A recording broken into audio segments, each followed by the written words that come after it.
जय हिंद दोस्तों।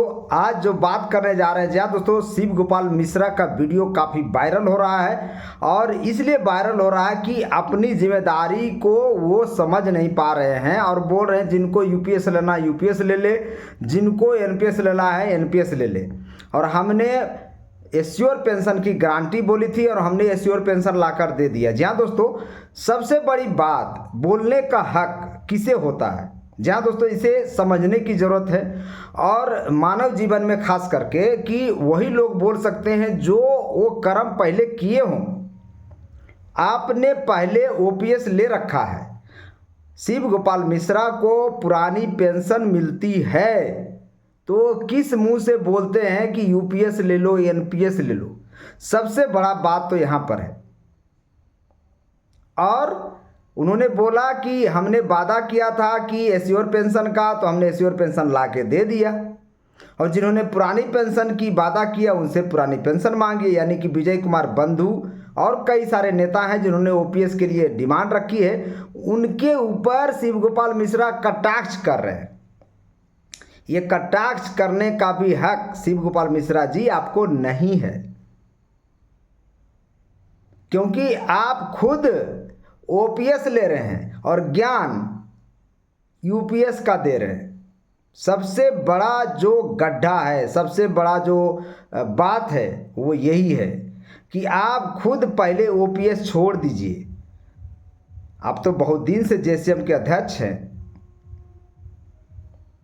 आप कर्मचारी के हित के बारे में अगर 1% भी सोचते हैं तो पहले ओपीएस आप छोड़िए, फिर आप यूपीएस लीजिए, तब आप यूपीएस पर ज्ञान दे सकते हैं। और 100% जरूर एश्योर पेंशन है।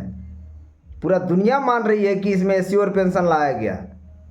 मिनिमम 10 साल नौकरी करने पर 10,000 दिया जाएगा और 25 साल नौकरी करने के बाद ही आप वीआरएस ले पाएंगे। यूपीएस गजट नोटिफिकेशन में भी लिखा हुआ है और सारे कर्मचारी जानते हैं अपने हित के बारे में, अपने अहित के बारे में। कर्मचारी 1 अप्रैल को जब यूपीएस लागू सरकार कर रही थी, कर्मचारी उस समय यूपीएस एनपीएस का विरोध कर रहा था और पूरे देश में काला दिवस मना रहा था। शायद आपके भी संगठन के कई लोग, रेलवे के हों, डिफेंस के हों, पोस्टल विभाग के हों, उन्होंने भी काला दिवस मनाया हो। काली पट्टी बांधकर, अपने कलाई में बांधकर, अपने जगह पर जिला मुख्यालय में ओपीएस का ज्ञापन दिया हो डीएम कलेक्टर को प्राइम मिनिस्टर के नाम से। तो ये इसलिए नहीं कि आपके संगठन में है और वो हित अहित नहीं समझ रहे हैं। उनको पता है कि उनका जो नेता है वो खुद ओपीएस लेता है। ये सबसे बड़ा विरोधाभास है और जब तक आप रहेंगे इस धरती पर, जब तक ये विरोधाभास बना रहेगा, क्योंकि आपने यूपीएस का, जो यूपीएस लेकर आए हैं, सबसे बड़ा हाथ शिव गोपाल मिश्रा जी आपका है। क्योंकि आपने लगातार, आपने बोला है, अपने मंच के माध्यम से भी बोला कि हमने एश्योर पेंशन यूपीएस लेकर आए हैं। आपका मैनिफेस्टो में भी दिखा। लेकिन कर्मचारी को पुरानी पेंशन चाहिए, आने वाली पीढ़ियों को पुरानी पेंशन चाहिए और इसी की लड़ाई है। ये आज की बात नहीं है, सिर्फ प्रेजेंट की बात नहीं है कि कर्मचारी को मिल गया ओपीएस और खुश हो गया। ये आने वाली पीढ़ियां जब आपसे सवाल पूछेगी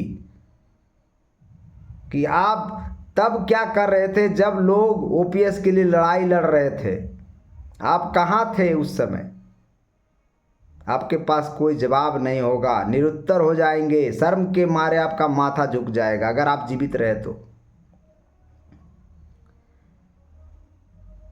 2004 में एनपीएस लेकर आई थी अटल बिहारी वाजपेयी, लेकर आए थे, याद होगा आपको।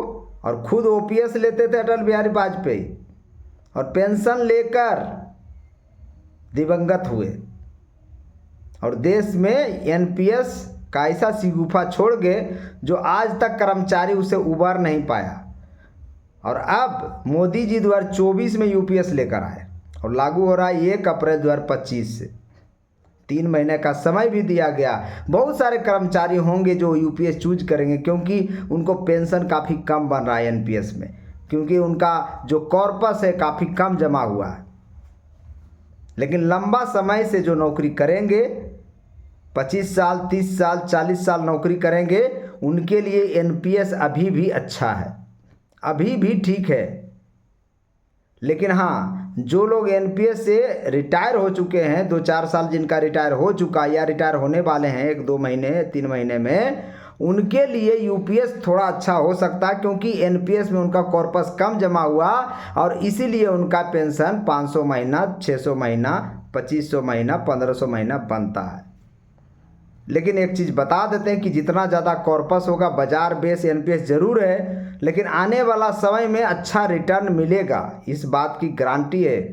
जिस रफ्तार से महंगाई बढ़ रही है, जिस रफ्तार से देश बदल रहा है, देश दुनिया बदल रहा है, उस हिसाब से जरूर है कि 9-10% रिटर्न एनपीएस में भी मिलेगा।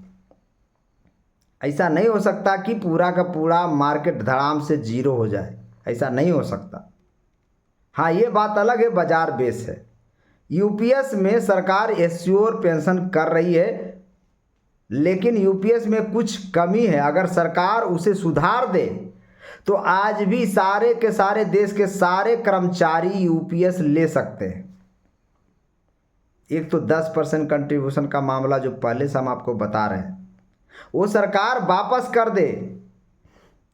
दूसरा, 25 साल क्वालिफाइंग सर्विस को 20 साल कर दे। और तीसरा, जो वेटिंग पीरियड है, वीआरएस लेने के बाद जो पेंशन शुरू नहीं होगा जब तक आप सेवानिवृत्त नहीं हो जाते हैं, और वही पैसा मिलेगा जिस समय आप वीआरएस लिए हैं। 10 साल बाद जब आप सेवानिवृत्त होंगे, 60 साल में आएंगे, उस समय भी वही पैसा मिलेगा। ये सबसे बड़ा दुखदाई है, ये 3 पॉइंट। और चौथा पॉइंट, अगर सरकार इसमें ऐड करना चाहती है तो वो कम्यूटेशन का प्रोविजन भी डाल दे। खैर, पेंशन बेचने की तो बात इसमें है नहीं, लेकिन उम्र के हिसाब से पेंशन बढ़ाने की बात इसमें ऐड किया जा सकता कि आप 60 वर्ष में रिटायर हुए हैं, 65 वर्ष के हो जाए तो 5 वर्ष आपका पेंशन बढ़ेगा, 70 वर्ष के हो जाए तो 10% पेंशन बढ़ेगा, 75 के हो जाए तो 15%, इसी तरह से 100 वर्ष के हो जाए तो 100%। ये भी नियम डालना पड़ेगा यूपीएस में, तो ओपीएस बन जाएगा, इसमें कुछ बचा ही नहीं है। फिर अगर सरकार इस चीज़ को इम्प्लीमेंट करती है तो सबसे बढ़िया बात है। लेकिन शिव गोपाल मिश्रा का जो बात है ना, वो पूरी तरह से वायरल हो रहा है। आप खुद सोचिए, पूरा दुनिया जानती है शिव गोपाल मिश्रा जी कि आप ओल्ड पेंशन ले रहे हैं और ज्ञान सबको दे रहे हैं कि यूपीएस ले लो, एनपीएस ले लो। आप किस मुंह से बोलते हैं? क्या लगता है देश दुनिया सारा बुड़बक है और आप ही सबसे ज़्यादा होशियार हैं?